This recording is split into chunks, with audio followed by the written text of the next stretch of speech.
Hello and welcome to the Fantasy Flex podcast presented by Prize Picks. I'm your host, Samantha Previte. Every Thursday here on this podcast, I will be answering your mailbag questions, which you can submit for future shows to mailbag@actionnetwork.com. Today, I am super excited to be joined by my colleague, Brandon Anderson, who is an NFL and NBA writer, dual sports. I love it, like multi-sport athletes over here at Action Network, who you can find on Twitter at WheatonBrando. Hi, Brandon. How are you doing? I am doing well. NBA preseason is back. So yes, it's dual sports season here in my household. But yeah, NFL October. I don't know where September went. Like, how are we on week 5 already? These games are flying by. But yeah, I'm ready to dig in and play 2 sports every weekend. It's going to be a lot of fun.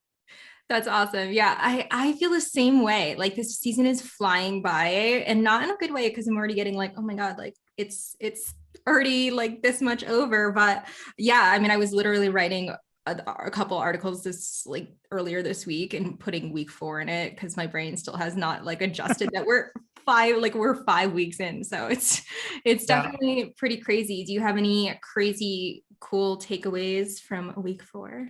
Well, my takeaway from week 4 is that I'm always excited. I was really excited that the bye weeks moved back because I was like, yes, then after week 4, we will officially be 25% of the way through the season. But no, we had to have the stupid 17th game and all my fractions and percentages are screwed up now. 4 to 17 is nothing. Nobody cares what that number is. I have no idea what that is. We're a nothing percentage of the season. Nobody knows anymore. So that's my takeaway. You know, Roger Goodell, quit being so greedy and just let us watch some football and do normal fractions. Fair enough. Well, I am super excited about this slate. Thursday, we get an awesome game, Rams Seahawks, which I think will be a total bonanza game. And then we get a London game, which is very exciting. You're not excited about it, but it's very exciting. We managed to send the absolute worst games of the week to London. Like Falcons and Jets, who is setting their alarm to get up for this game? Like Londoners should take a nap in the afternoon during this game. It is a terrible game.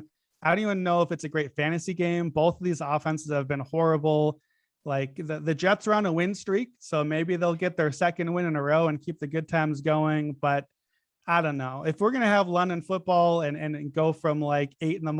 until midnight, at least can we make it, give us one good team, like 60-0. That'd be fine. Falcons against the Bucks. Great. I'll let Tom Brady score a whole bunch of touchdowns. But I don't know. London, well, let's just say this. Fantasy owners, set your lineup Saturday night. I can't tell you how many times I've forgotten to set my lineup, and now it's Sunday morning. And I'm like, oh, no, there was a stupid game in London again. So get your lineup in early. Yeah, don't lie to yourselves and tell yourselves that you're going to do it in the morning because you're not. That's like the lie that we all tell ourselves that we're going to get gas in the morning. And like, that never works out. So not gonna happen. In terms of a fantasy game, I mean, I don't know, like the total is 46 for this game, which I think is generous. And like the Jets have kept their games pretty low scoring.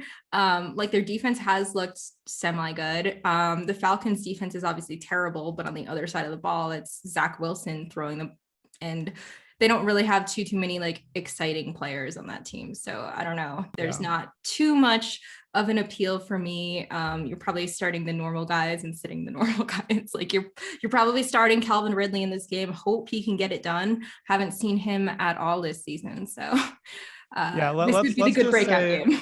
If your Sunday is looking a little cramped, if you're going to make some time for the family and not watch the entire day of football, go ahead and skip Sunday morning and tune in Sunday night for the Bills and the Chiefs game. That's the one you want to watch.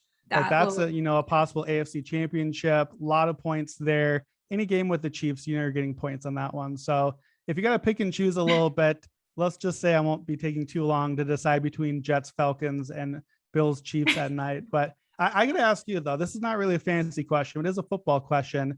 Christmas came early for you today, just an hour or two ago. Your Carolina Panthers have a big new addition. What do you think?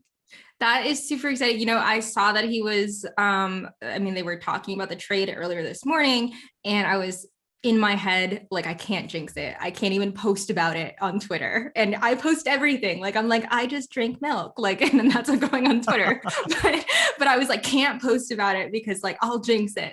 And I was just super happy to see that. And I feel like that is quite the discount for Gilmore, it's a 2023 sixth. So certainly feels like a good move, and I'm happy for them. They obviously need some secondary help. JC Horn went out early. So yeah, just I'm overall very happy for them. What do you have any? How many of your fantasy team names have you already changed to Gilmore Girl?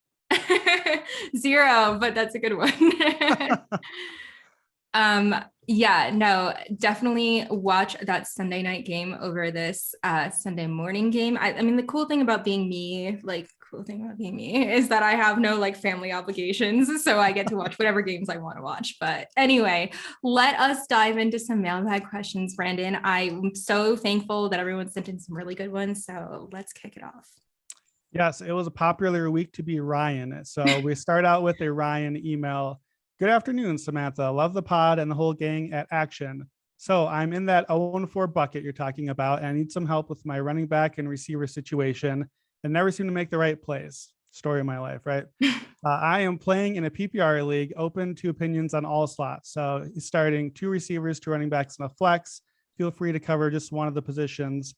For this week, here are the options. So running back, Antonio Gibson, Chuba Hubbard, Clyde Edwards-Helaire, Damian Harris, Elijah Mitchell, and Damian Williams off waivers. And then at receiver, Tyler Lockett, Sterling Shepard, Robert Woods, Chase Claypool, Hunter Renfrow, and Cole Beasley. Thanks much. That is a lot of mostly nothing. Where do we start with that? That is definitely a lot. I mean, I think the team doesn't look terrible or anything like that, though it does feel like it's like missing like a first round pick, so maybe they had CMC or something like that. So I mean, first of all, I just want to say to my 0-4 friends that I started 0-5 one year and still won the league. Like, you can definitely make it work. I know it sounds like crazy, but you can sneak in with like a 7-7 record or something this year and still make the playoffs. I think you need to be very keen on waivers and everything, and obviously make the right start-sit decisions. So thank you very much for the support, and I'm so glad you trust us with your lineup decisions. I'm going to start with receivers since I think there's like fewer options here. So that's Lockett, Shepard, Woods, Claypool, Renfrow, and Beasley.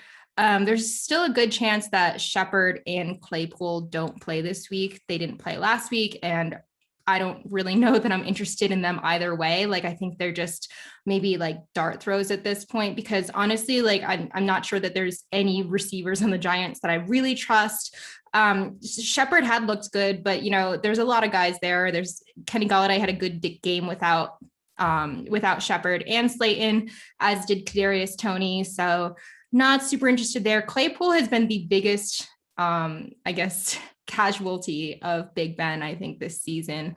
It's just really a shame because his skill set of like stretching the field just does not align with Ben Roethlisberger's now limited skill set.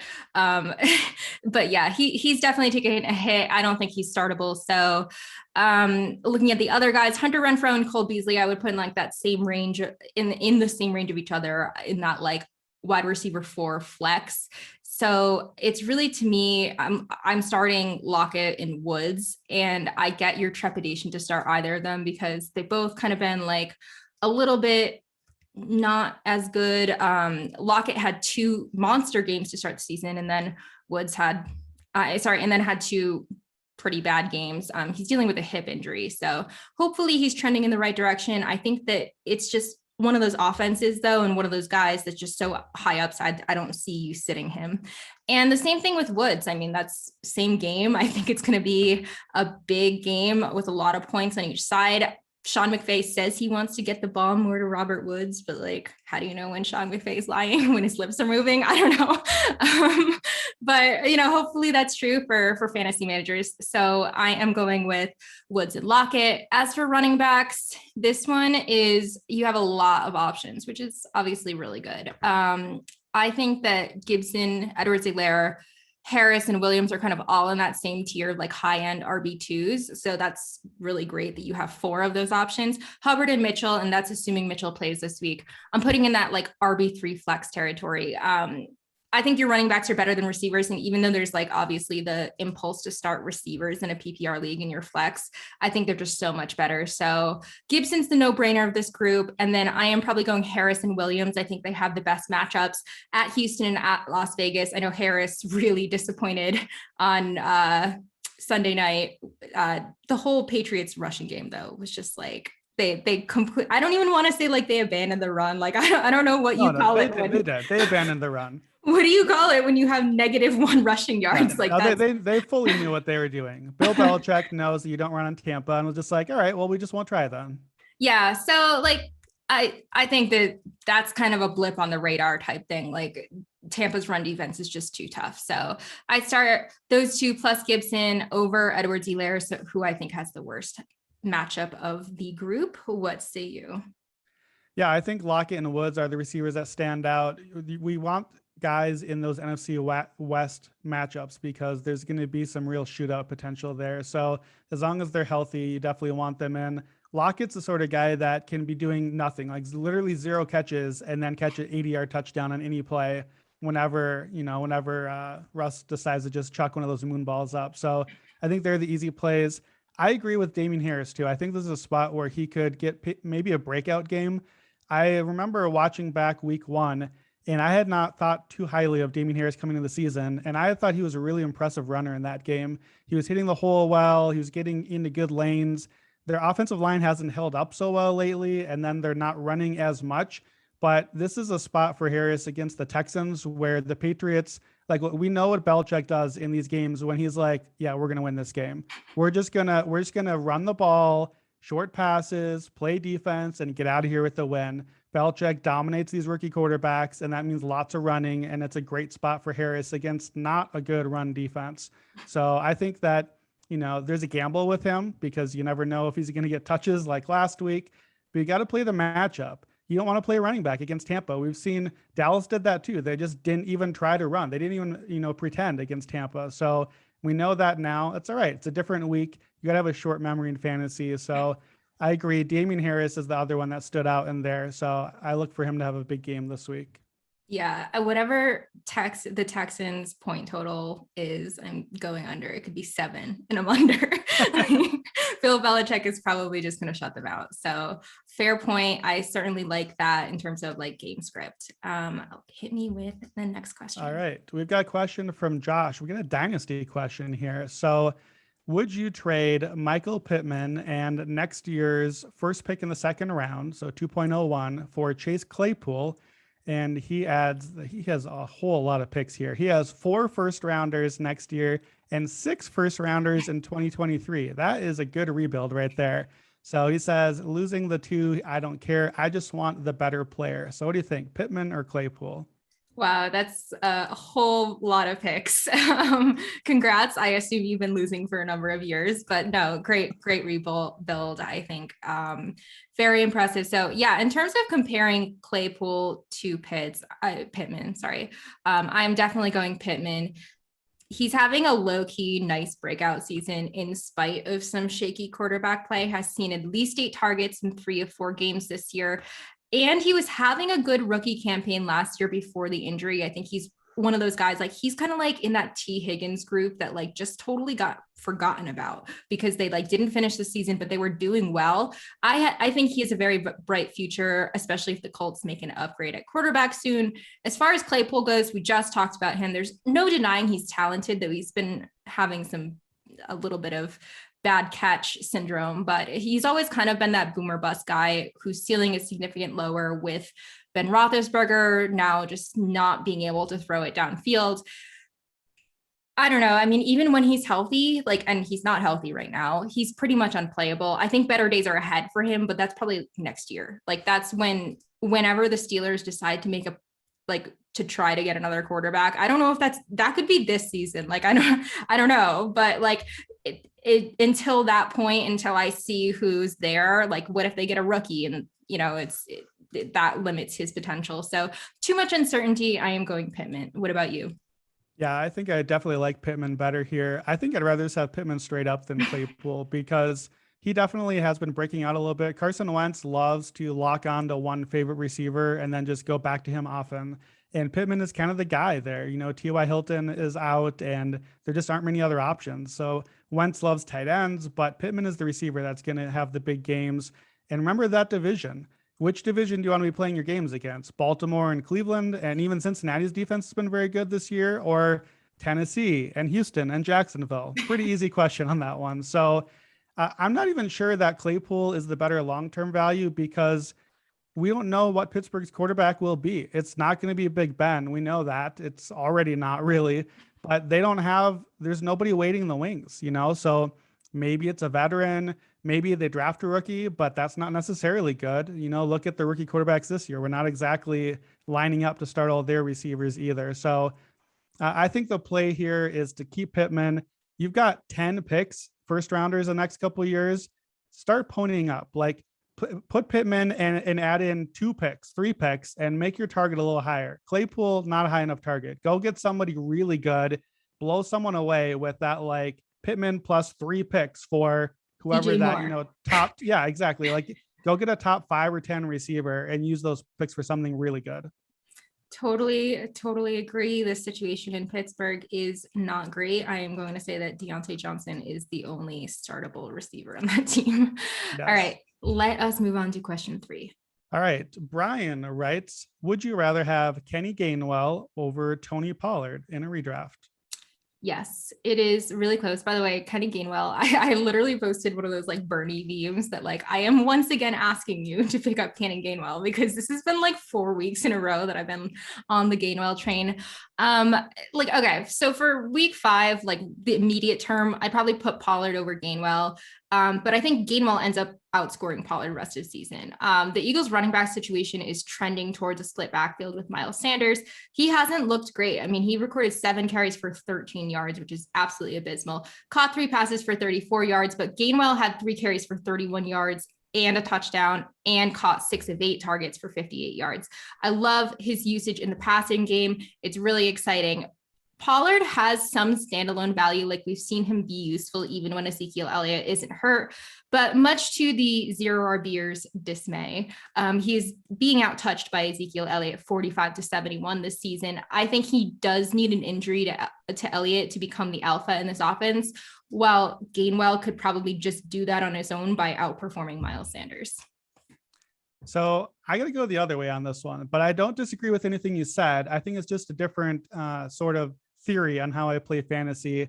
Is I like to be a lot more aggressive. And to me, if you're at a spot where you are going to be relying on Kenny Gainwell like weekly or close to weekly, you've already lost the battle. Like Gainwell is not going to save your fantasy season. Tony Pollard could save your fantasy season if things work out right.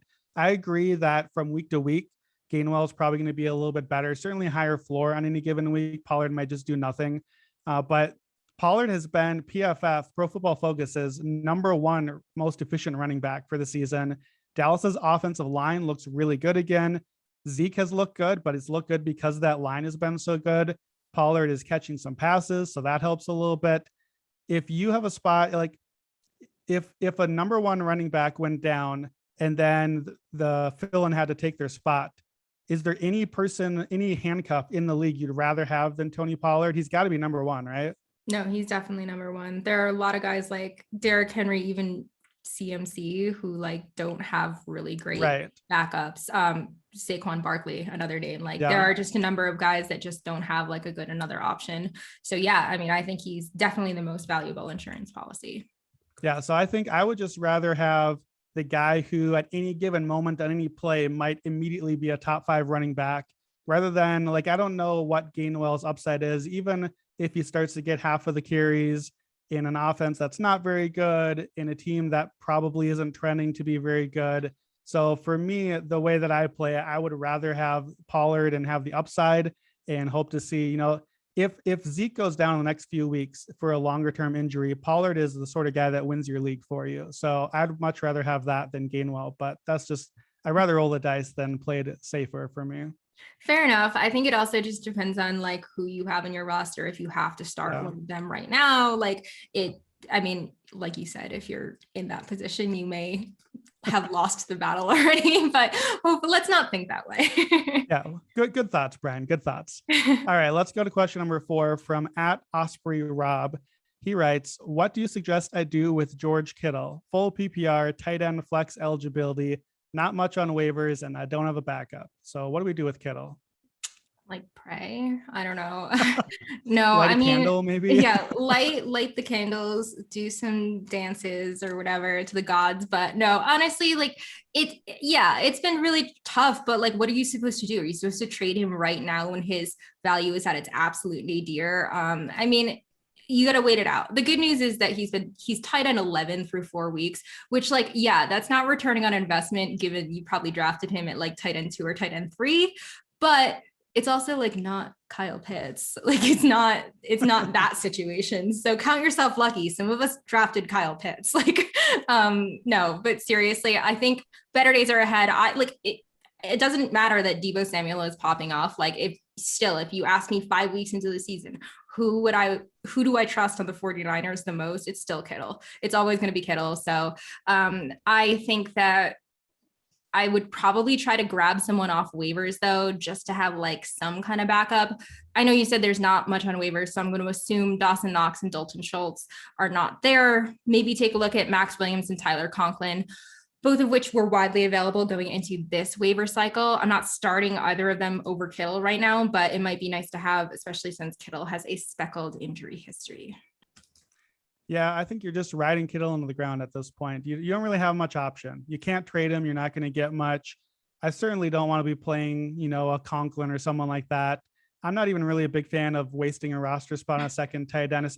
The whole point of drafting Kittle that high is that you were supposed to, set it and forget it. Just go on with your life.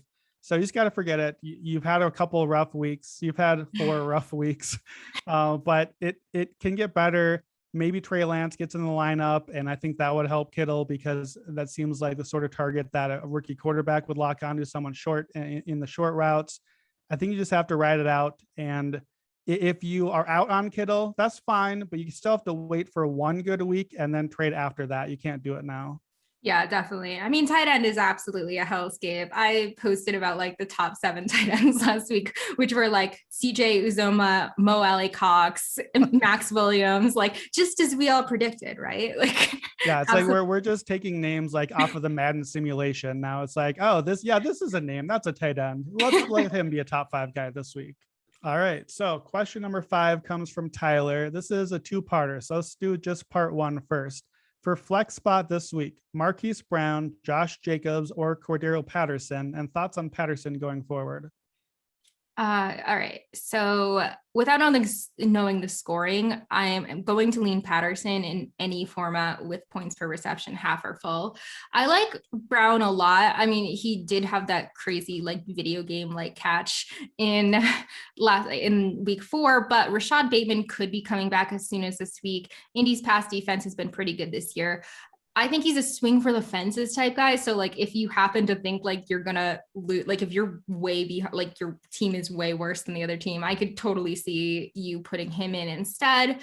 I don't hate it, like I said, but I like Patterson more. In terms of Jacobs, he might get the slight edge in standard leagues, but like I said, I mean, to go into Patterson rather, he's just been on fire this season. It's kind of I did not have this on my bingo card of like breakout candidates. I don't know if you did. Like, do you want a victory lap this moment? Or I'm serious. Like, no. I don't know who had like a Cordero Patterson breakout season, especially with Arthur Smith, who I feel like is not the guy that you just like expect to be super crafty with like offensive schemes. Like we literally saw Derrick Henry run it like 50 times a game and have no catches. So, I mean, it's kind of crazy. 82 yards in each of the last 2 games through the air. He scored 5 times in the last 3 games with 3 in the last game.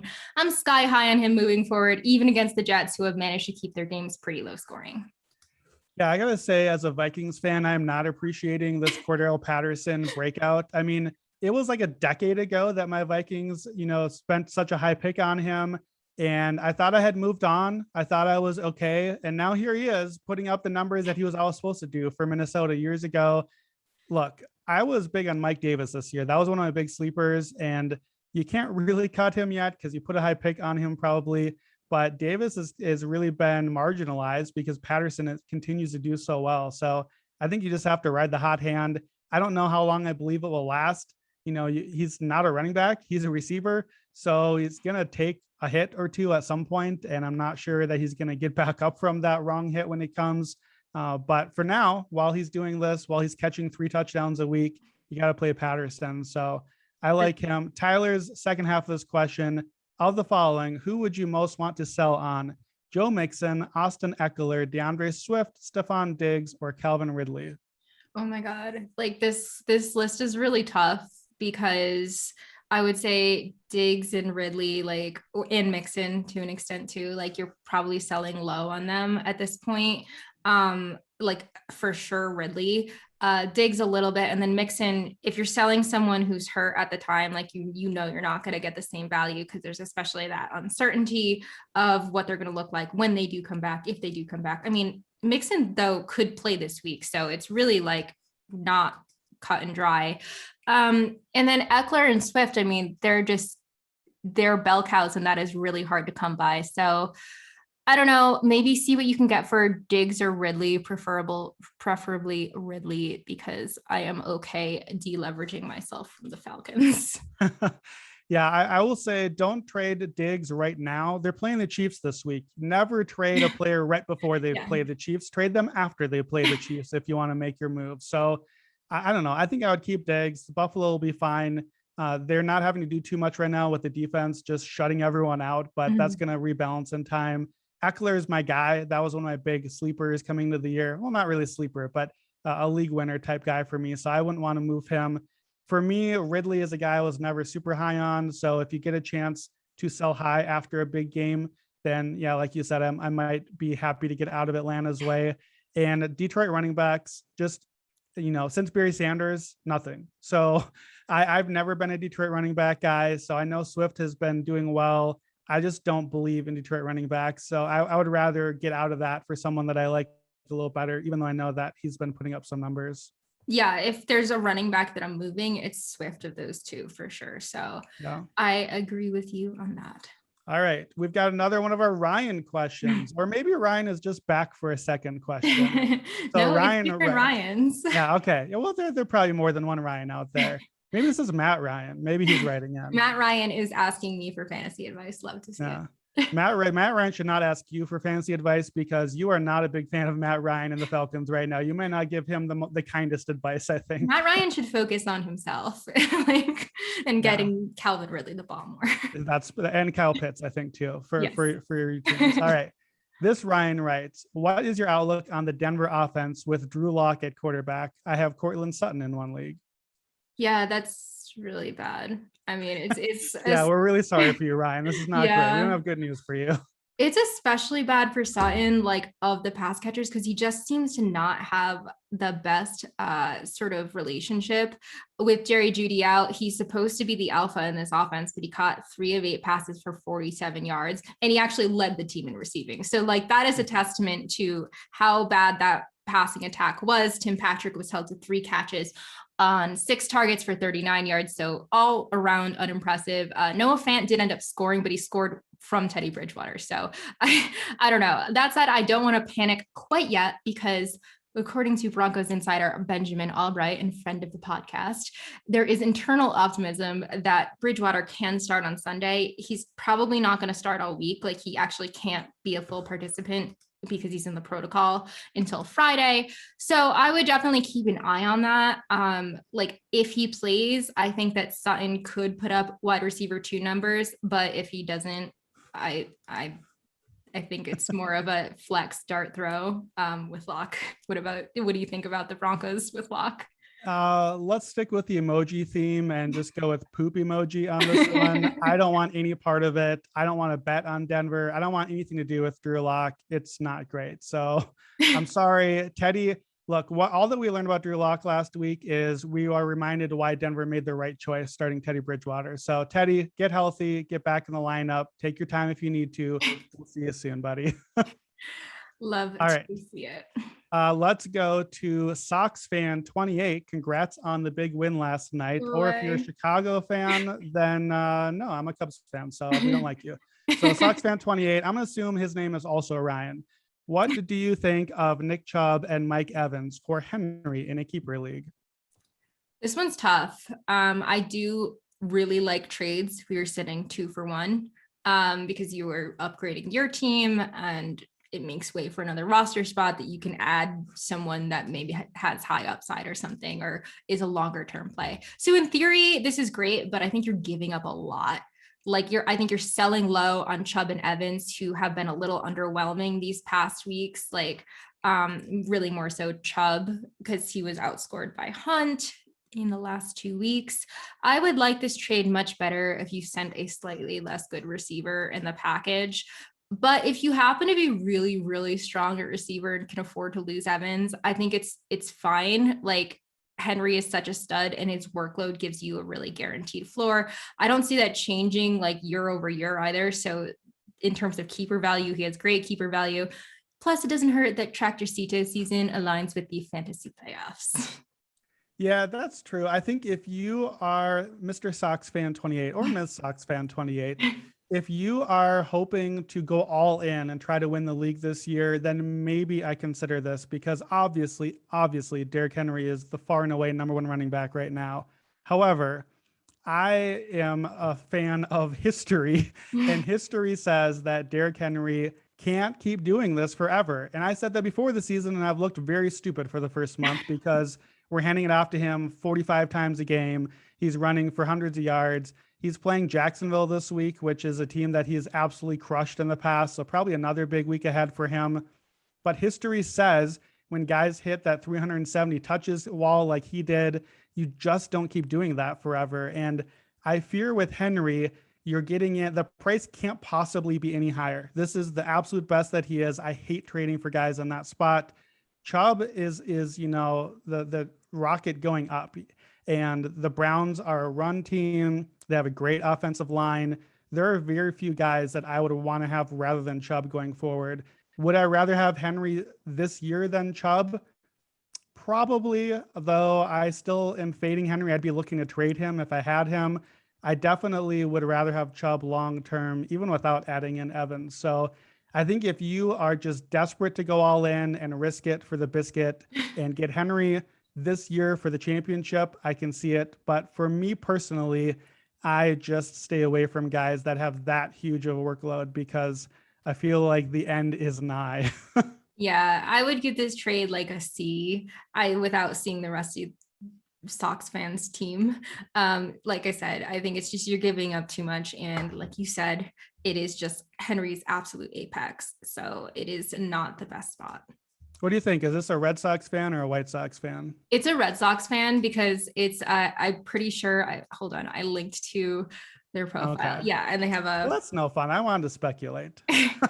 Sorry. Well, okay, and congrats on your win. And, I've got 120-1 ticket on a Sox Cardinals World Series that might already be gone by the time that you listen to this if the Cardinals don't beat the Dodgers. But you know what? Go Sox. Let's see what we can do. No, I hope you have a miserable off season. All right, let's go to our question from Jimmy. Poor Jimmy is 0-4. He writes, why am I 0-4? What can I do to improve? I need help, crying emoji. Here's my team's standard league scoring. So quarterback, he's got Kyler Murray. Well, that's a good start. Yeah, really. Running back, Ezekiel Elliott, David Montgomery, DeAndre Swift, Chuba Hubbard. Receivers, he's got Devontae Adams, Mike Williams, Deontay Johnson, Devontae Smith, and Julio Jones. Tight end, Logan Thomas, and Evan Ingram. Kicker and defense also are present. So what do you want to do with this roster? And is he buried at 0-4? No, I mean, like I said before, like I'm not counting you out at 0-4 for sure. And I actually think this is a very strong team. So congrats on savvy drafting and waiver wire moves. It just stinks to you're 0-4, but like I have one team that's 0-4 right now. And it's honestly been really bad luck. Like, I don't think it's a 4-0 team, but it like certainly does not feel like an 0-4 team. And this doesn't feel like an 0-4 team, but like, it just appears that your team's been hit by some pretty unfortunate injuries. David Montgomery is out 4 to 5 weeks, though he did produce in the last game when he did go out. Deontay Johnson missed week 3, Julio Jones and Logan Thomas missed week 4, and Evan Ingram missed weeks 1 and 2. So, I mean, that's unfortunate, but there's really nothing you can do about injuries. I think you're doing a number of things right. I mean, you grabbed Hubbard, which tells me you're pretty active on the waiver wire. I think that's really that, and making good trades are going to be key to winning your championship. So in terms of trading, I think you're really stacked at receiver. I think you could try to shop one of those guys for a third running back with Montgomery out, or upgrade at tight end, since you kind of have middle of the road tight end options here. You have 3 really solid receivers in Adams, Williams, and Johnson, 4 if you count Jones once he comes back. And I don't think that that's necessarily a long-term thing. I also think positive touchdown regression will come for Julio. And Williams, I'm not freaking out about one bad game. That was a weird game that they just wanted to keep giving the ball to Justin Jackson. And I was so frustrated. I was like, this team hates my fantasy team. So, but yeah, any one of those guys could be flipped for RB2 or better, or potentially a better tight end if you packaged one of them with like Thomas or Ingram. Like you could send Thomas plus Johnson, for example, maybe TJ Hawkinson, because he's a nice buy low candidate off of 2 bad games. So keep your head up, don't give up. And yeah, just keep listening and we can give you more advice. Yeah, you're 1 win away from 1 and 4, and then we go from there. So I think this is a pretty good roster. I'm trying to figure out exactly how this roster is 0 and 4 right now. Kyler has had monster games so far. Zeke has had a good start to the year. The injuries have been tough, but I like this roster. If I were the team facing this roster this week, I would not be excited. I'd be like, okay, there are a lot of ways I can lose to this team right here. I really like the receiver depth on the team too. I've got my eye on Devontae Smith. He's been looking really good for the Eagles, just running good routes, getting open a lot. Jalen Hurts is locking onto him often. So I don't mind, I like Mike Williams. He's broken out well. The receiver depth, I think, on this team is the strength. So if if Julio gets back and has a nice game and you can trade him, upgrade your second running back, upgrade your tight end, I think that's the move. If you can use your wide receiver's strength to your advantage and be able to play some of those a little bit better. And don't trade Kyler Murray. Don't trade Ezekiel Elliott. You got to hang on to the guys that are producing for you. I know it can be easy if you're 0-4 to do the 1 for 2 trades and try to get a couple guys in there. I don't think this lineup needs that necessarily. No, they have a lot of depth. Yeah, there are guys on this team. If you get a better tight end, a more reliable one, that's a good start here. But even like Thomas and Ingram, I mean, if you don't have one of the top guys, then I'm not sure that that's really much worse than the other options. It's a good roster. It sucks to be 0-4. It sucks that you've had all the injuries, but fantasy is hard. Sometimes you lose games. And frankly, I wouldn't be surprised if this is a team that, scored the 3rd most points in a week, but happened to face the 1st or 2nd. It's the breaks of head-to-head sometimes. So, you've played a lot of fantasy, I know. Have you had teams where you've been 0-4 that have redeemed themselves, or is this just too big of a hole? No, you can definitely redeem yourself. Like I said, I think as long as you are active on the waiver wire, first of all, side note, Gen Z has lost their mind, because there are people that will literally comment on my waiver wire videos on TikTok that are like, if you're playing the waiver wire, you've already lost. And I'm like, what is your problem? Like, Damian Williams is going to be a top 24 running back this week. Like, you can definitely find people. Elijah Mitchell, I mean, he got hurt, but he was a guy that was certainly producing. You can find people every single year. So don't listen, be present on the waiver wire, and then make trades. Like, a lot of leagues, it's really tough to trade in. So I get that a lot of people just don't trade because it's just no one everyone values their teams better and their players better. So it's a little tougher. I think the way to do it is send out a lot of trades. Don't lowball people though, too much, because it's insulting. And when you're trading, I think it's better. Sometimes you get better value if it's a bigger trade with 3 players or something like that, because maybe it's a matter of you're confusing the other person, but I think you can get better value than just a 1 for 1. So certainly stay active there and get a better kicker. Young-Hoo is definitely a good dude, but the Falcons offense has been pretty bad. So I would get a kicker from a better offense. That's true. I left Young-Hoo out of the question, but yes, don't trade for kicker, but there's got to be someone on waivers that you can grab there. But yeah, don't give up. I think too, don't forget the one thing I complained earlier about 17 games. Hey, that's one extra week for you to try to turn your season around and get back into the playoffs. We've got a lot of games out there still. I think probably what are leagues 14 weeks. So you probably can't lose too many more games. You maybe only can lose 2 more games, or maybe 3 if you have a high point total and win some tiebreakers. But let's just get a couple of wins. Get the first one. You got to start somewhere. Samantha, I have one more question that just came in for you from another 0-4 team. Are you ready for one more? Okay. All right. So this person says, "Dear Samantha, I need help. My team is 0-4 and going nowhere fast. My roster is in shambles, and I'm used to playing in a 4-team league where I can just pick anyone I want off of waivers. Plus, some jagoff stole Tim Tebow in the 3rd round, and he won't respond to my trade offers. My quarterback won't stop giving the ball to the other team. My whole roster sucks. Is there like some rule where you can trade your whole roster to someone else? I hate this team. I feel like I'm losing them. Also, apparently this is a keeper league. Oh, I'm sick of these losers. How does that even work? Do I need to re-sign them? I always forget that hyphen. Anyway, had a great feeling about Sunday, but trust me, it was not the fantasy weekend I was expecting. Now my wife and kids are on my case too. By the way, is Action Network hiring? Thanks, Urban M." Thank you so much for that hilarious ending to the podcast. My Urban Meyer TikTok went viral, by the way, which I've been super psyched about.